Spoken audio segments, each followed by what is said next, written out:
और 6 बजे की 6 बड़ी खबरों के साथ हम हाजिर हैं। आइए शुरुआत एक ऐसी खबर के साथ करते हैं जो आप सबके लिए बहुत महत्वपूर्ण है। जमातियों की करतूतों का कच्चा चिट्ठा एक के बाद एक खुलता जा रहा है।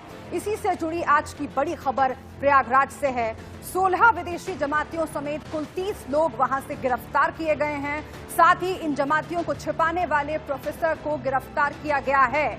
इलाहाबाद यूनिवर्सिटी के प्रोफेसर शाहिद ने इन जमातियों को पनाह दी थी। जी हां, सरकार कहती रही कि खतरा बड़ा है, कोरोना को रोकने के लिए खुद सामने आकर जानकारी दीजिए, लेकिन ना जमातियों के कान पर जू रेंगी, ना प्रोफेसर को फर्क पड़ा।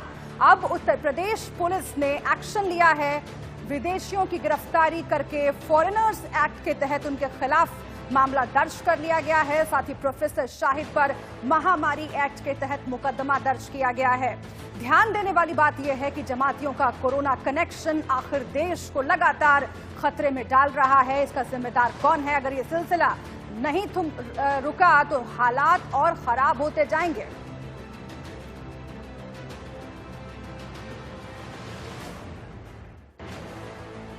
और आइए आपको बताते हैं कि प्रयागराज के गुनहगार जमाती किस किस देश से ताल्लुक रखते हैं और पूरा कच्चा चिट्ठा इन जमातियों का हमारे पास है। आप देखिए, इंडोनेशिया के 7 विदेशी जमाती इसमें शामिल हैं, थाईलैंड के 9 जमाती इसमें शामिल हैं, केरल का 1, पश्चिम बंगाल का 1, मस्जिद से जुड़े 2 लोग हैं जिन्हें शामिल किया गया है गिरफ्तार किए गए लोगों में। और आप देखिए, हम आपको एक एक करके उन तमाम जगहों की जानकारी दे रहे हैं जहां से ये जमाती ताल्लुक रखते हैं। 30 गिरफ्तारियां हुई हैं आज प्रयागराज से, उसमें इलाहाबाद यूनिवर्सिटी के प्रोफेसर भी शामिल हैं। इलाहाबाद यूनिवर्सिटी का प्रोफेसर जो पनाह दे रहा था इन जमातियों को, और सबसे अहम बात यह कि इसकी वजह से किस तरीके से कोरोना फैलने का खतरा लगातार बढ़ता जा रहा है, ये आपको समझना होगा। और अब हम आपको बताते हैं कि कैसे ये जमाती एक के बाद एक इनकी जानकारी सामने आ रही है और देश के दुश्मन नंबर 1 बने हुए हैं, और इसका मास्टरमाइंड है मौलाना साद। जी हां, देश में 14,759 केस हैं अभी, उसमें जमाती 30% हैं। कौन से प्रदेश में कितने फीसदी जमाती केसेस हैं कोरोना के, ये आपको बता रहे हैं। उत्तर प्रदेश में 1,184 केस में से जमाती 59% हैं। दिल्ली की अगर आप बात करें 2081 कुल केसेस हैं, उसमें से जमाती 63% हैं। 50% से ज्यादा इन राज्यों में जमातियों की तादाद है कोरोना पॉजिटिव केस में से। तमिलनाडु में 1,520 और उसमें जमाती 84% हैं। ये कोई छोटा मोटा आंकड़ा है क्या? देखिए आप ध्यान से जरा कि कितनी बड़ी संख्या है कोरोना पॉजिटिव मरीजों में जमातियों की। तेलंगाना में 873 कुल केसेस और इसमें जमाती 79%। इतनी बड़ी तादाद है जमातियों की। झारखंड में 46 केसेस अब तक सामने आए हैं और जमाती इसमें से 78% हैं। ये आंकड़ा हम आपके सामने इसलिए रख रहे हैं ताकि आप देश के नंबर 1 दुश्मन को पहचान सके। आंध्र प्रदेश में 722 केसेस आए हैं और जमातियों की संख्या 61% है इसमें। असम की अगर बात करें वहां पर 35 केसेस आए हैं, जमाती 91% हैं इन कोरोना पॉजिटिव मरीजों में से। अंडमान निकोबार का हाल भी आप जान लीजिए, 16 केसेस, जमाती 81%। तो ये देश के नंबर 1 दुश्मन की पूरी जो कारस्तानी है वो हम आपके सामने रख रहे हैं। जमातियों का जो पूरा कच्चा चिट्ठा है वो हम आपके सामने रख रहे हैं ताकि जमात का कोरोना कनेक्शन आप समझ सकें और ये भी समझ सकें कि ये कितना बड़ा खतरा बन रहे हैं देश के लिए। तो ये तो बात हुई जमातियों के कोरोना कनेक्शन की। अगली खबर हमारे सहयोगी राजीव आपके सामने रखेंगे। राजीव, तमाम आंकड़े आपने देख लिए शुभ्रा के जरिए, जो कि इस पूरे हालात में जिम्मेदार हैं जमातियों के पूरे रोल में। वहीं दिल्ली के एक निजी अस्पताल की बात कर लें जहां कोविड-19 संक्रमित गंभीर अवस्था में भर्ती मरीज की स्थिति में प्लाज्मा थेरेपी के बाद सुधार के संकेत दिखे हैं। उन्हें वेंटिलेटर से हटा दिया गया है। इस मरीज में 4 अप्रैल को कोरोना वायरस के संक्रमण की पुष्टि हुई थी। उसी दिन 49 वर्षीय इस मरीज को दिल्ली के साकेत में मैक्स अस्पताल में भर्ती कराया गया। मरीज में संक्रमण के सामान्य लक्षण थे, उसे बुखार और सांस से संबंधित कुछ दिक्कतें भी थी। तो बात हम प्लाज्मा थेरेपी की यहां पर कर रहे हैं और प्लाज्मा थेरेपी के इस दौर में जब ये कोशिशें लगातार की जा रही हैं कि तमाम उपायों से यहां पर लोगों को ठीक किया जा सके। अब बताइए, यहां पर हम जो देख पा रहे हैं इस वक्त, कौन होगा प्लाज्मा डोनर? खास बात ये देखिए, यहां पर कोरोना पूरी तरह से ठीक होता है जो प्लाज्मा डोनर होता है 4 दिनों तक कोरोना के लक्षण न हो वो कोरोना का प्लाज्मा डोनर होता है, वहीं कोरोना रिपोर्ट पूरी तरह से नेगेटिव हो। क्या फायदा होता है? एंटीबॉडीज का जो अच्छा लेवल होता है प्लाज्मा डोनर का वो दे सकता है, कई मरीज को प्लाज्मा ट्रांसफर किया जा सकता है, यानी इलाज इसमें कहीं बेहतर हो सकता है, कई लोग ठीक हो सकते हैं। और सबसे बड़ी बात, जो प्लाज्मा का डोनर होता है उस पर इसका कोई असर भी नहीं पड़ता। और ये थेरेपी इसलिए भी कारगर है क्योंकि इससे पहले एबोला की बात करें, H1N1 की बात करें, उनको प्लाज्मा थेरेपी से ठीक भी किया जा चुका है। और वही देश में रैपिड टेस्ट किट की बात करें, रैपिड टेस्ट किट में गड़बड़ी सामने आने के बाद सरकार ने बड़े फैसले लेते हुए राज्यों को अगले 2 दिन तक रैपिड टेस्ट नहीं करने के निर्देश दिए हैं। इससे पहले राजस्थान ने कोरोना वायरस का एंटीबॉडी रैपिड टेस्ट में खामियां जताते हुए उनको न इस्तेमाल करने को कहा था और ये साफ संकेत दिए थे कि ICMR की पास की हुई टेस्ट किट है, लिहाजा हम इन्हें इस्तेमाल कर रहे हैं, लेकिन इससे आ रहे आंकड़े पूरी तरह से गलत हैं। तो उसके बाद ICMR की तरफ से साफ किया गया है कि अगले 2 दिन तक तमाम राज्य इन रैपिड टेस्ट किट का इस्तेमाल नहीं करेंगे।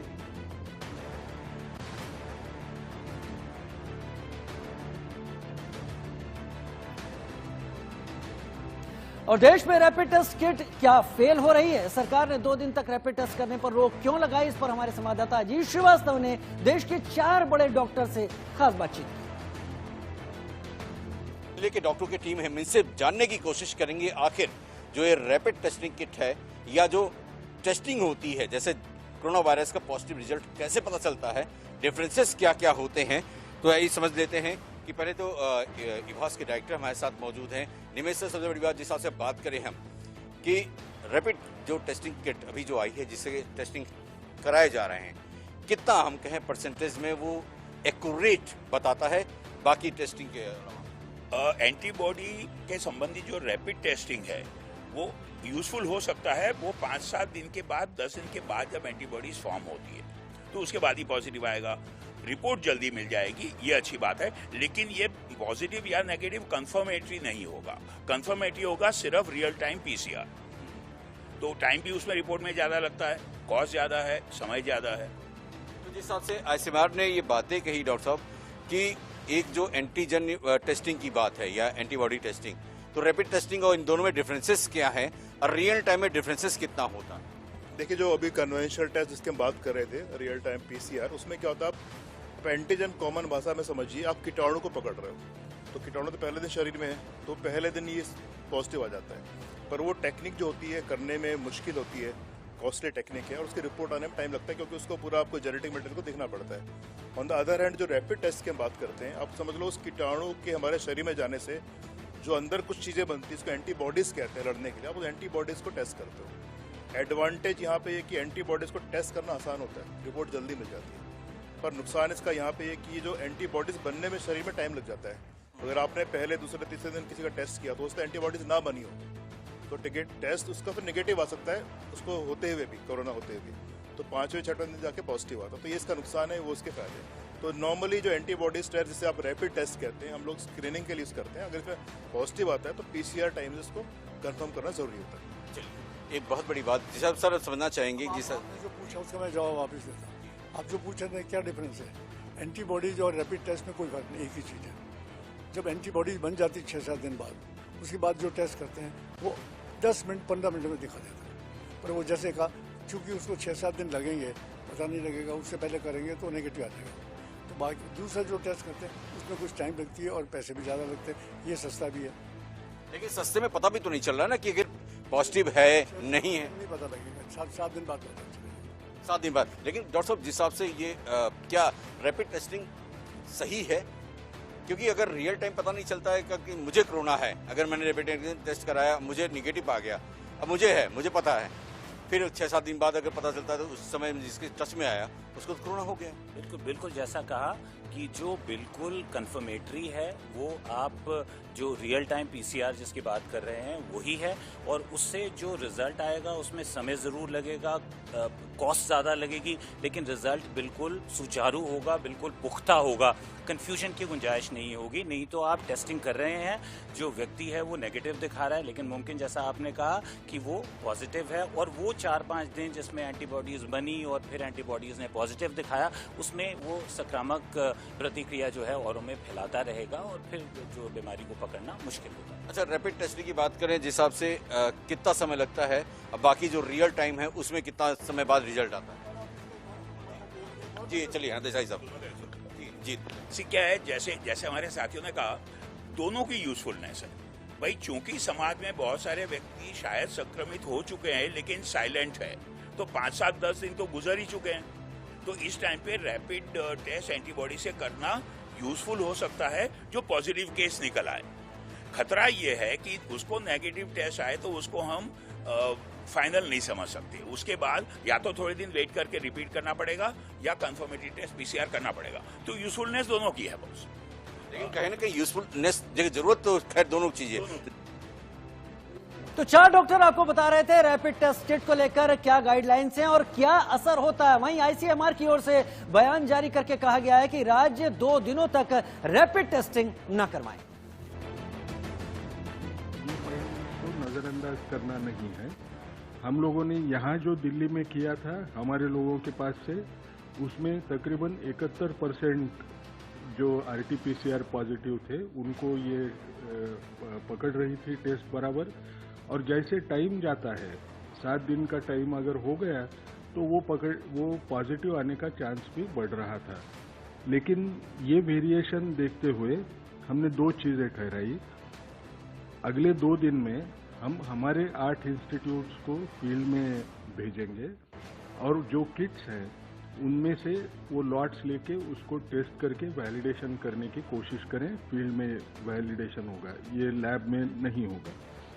दूसरी बात हमको एक करना है कि सारे स्टेट्स को ये सलाह देना है कि अगले 2 दिन ये टेस्ट किट्स इस्तेमाल न करें। 2 दिन के बाद में हम क्लियर कट एडवाइजरी देने के पोजीशन में रहेंगे, क्योंकि अगर ऐसे कुछ नज़र आया कि वो बैचेस में प्रॉब्लम है तो हम वो बैच को रिप्लेसमेंट के लिए वो कंपनी को बोल सकेंगे। इसलिए सबने इस वक्त तो भी वो टेस्ट किट इस्तेमाल 2 दिन ना करें और अगले 2 दिन में हम जो भी सही जो रिजल्ट्स आते हैं तो आपको बताएंगे और राज्यों को भी बताएंगे। तो रैपिड टेस्ट किट जो एक उम्मीद बनकर सामने आई थी, क्योंकि 15 मिनट में टेस्ट रिजल्ट आता है, वहीं आईसीएमआर ने साफ किया कि वो अब 2 दिन तक राज्यों को इसका उपयोग न करने की सलाह दे रहे हैं। और इसके चलते एक बात साफ हो जा रही है कि देश में कोरोना को लेकर तमाम गंभीरता है। और अब आगे की जानकारी के लिए मेरी सहयोगी सोनल दहिया। तो बिल्कुल रैपिड टेस्टिंग किट पर सवाल उठने के साथ ही रुख करेंगे अगली खबर का। आज लॉकडाउन 2.0 का 7वां दिन है और देश में कोरोना के केस कम होने की जगह दिन भर दिन बढ़ते जा रहे हैं, जो काफी गंभीर और काफी चिंता का विषय है। लेकिन फिर भी कुछ लोग इससे बेपरवाह हैं, अपने साथ साथ दूसरे की जान भी हथेली पर लेकर घूम रहे हैं। आपको हम 2 तस्वीरें दिखाते हैं। एक मुंबई की तस्वीर आप देख रहे हैं, साथ ही साथ हम आपको दिल्ली की तस्वीर दिखा रहे हैं। मुंबई में सरकार की लापरवाही से सब्जी मंडी में हजारों की भीड़ लगी हुई नजर आई, तो दिल्ली में यूपी बॉर्डर सील होने से सैकड़ों गाड़ियों की लाइन लग गई। कुल मिलाकर सरकार की अचानक सख्ती और सरकार की लापरवाही दोनों कोरोना को फैलाने का काम कर रही हैं। अगर यही हालात रहे तो हालात कैसे काबू हो पाएंगे, ये एक बड़ा सवाल है। महाराष्ट्र में 4670 से भी ज्यादा लोग संक्रमित हैं और अब तक 232 से ज्यादा लोगों की मौत हो चुकी है। वहीं बात अगर हम दिल्ली की करें तो दिल्ली में भी आंकड़े लगातार बढ़ रहे हैं। यहां 2293 लोग संक्रमित हैं, वहीं 47 लोगों की मौत हो चुकी है। आंकड़ा कोई छोटा मोटा नहीं है और तस्वीरें देखकर साफ समझा जा सकता है कि हालात खतरनाक नहीं, बहुत खतरनाक हैं। अगर ऐसे ही आपने फिक्र करना छोड़ दिया, दूसरों की चिंता को खत्म करके आप ऐसे ही घूमते रहे, तो भारत को इटली और अमेरिका बनने में देर नहीं लगेगी।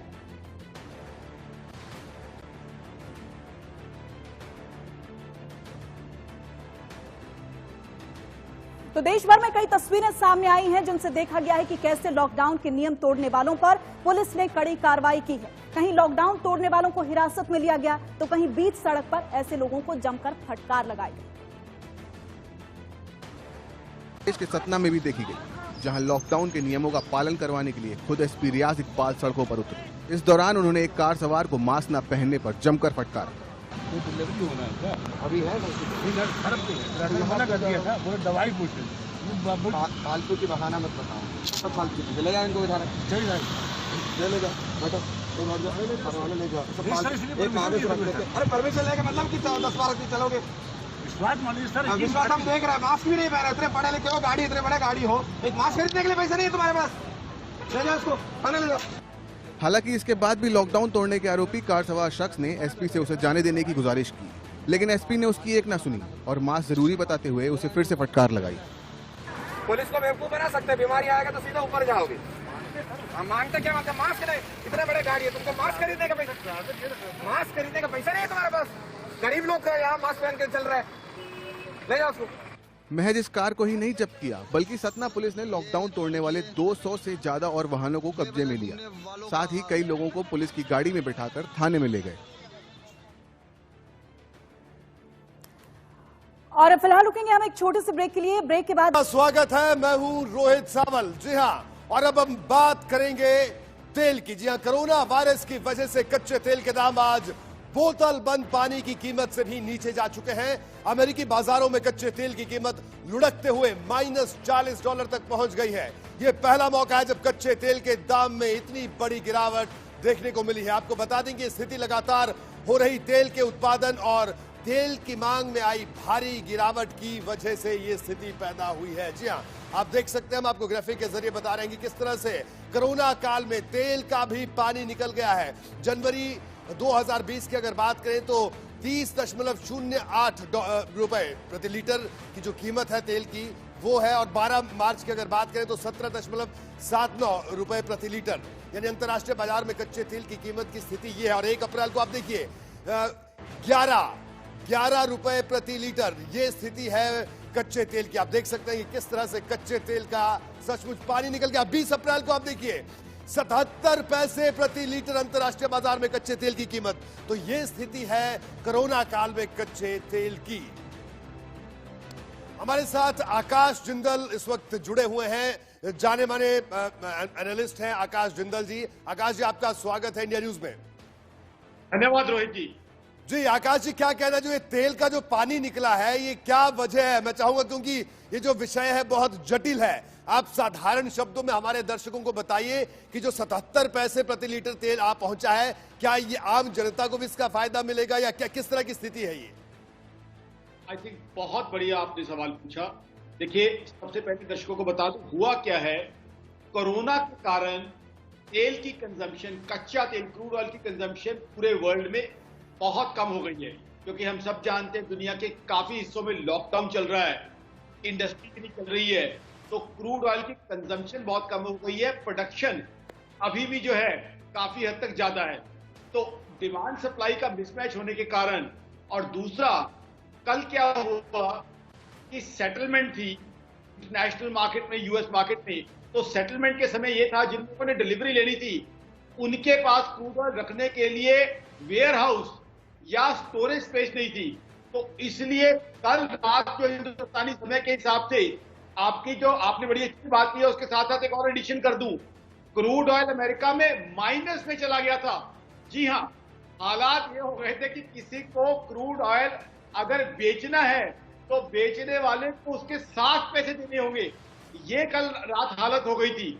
हालांकि वो टेम्पररी हुई थी, बिकॉज हालत ये थी कि क्रूड ऑयल की कोई डिलीवरी ले लेगा तो उसके पास रखने के लिए जगह नहीं थी। तो मेरी ऑर्गेनाइजेशन akashjindal.in का मानना है कि ये कोरोना का क्लियर कट साइड इफेक्ट है। अब आपने जो बहुत बढ़िया प्रश्न पूछा है, it's a very nice question which you have asked, कि इंडिया में इसका इंपैक्ट आएगा कि नहीं। देखिए, इंडिया में इसका इंपैक्ट आ सकता है। कुछ हद तक हमें फूड सस्ता मिलना शुरू हो गया है।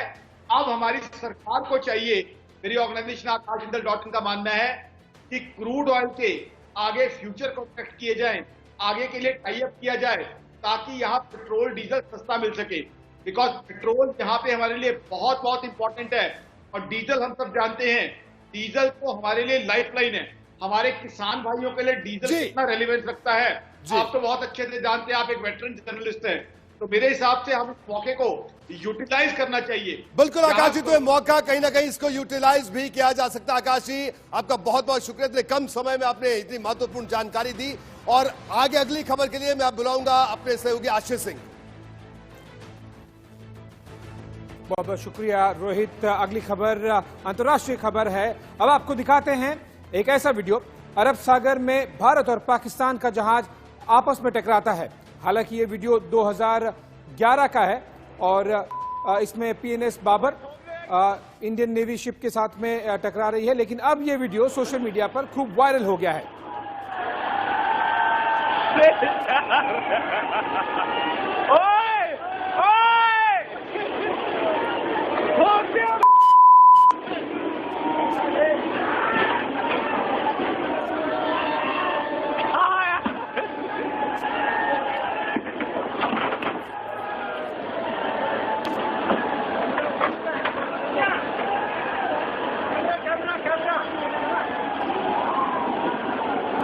वीडियो लो और वीडियो ले दो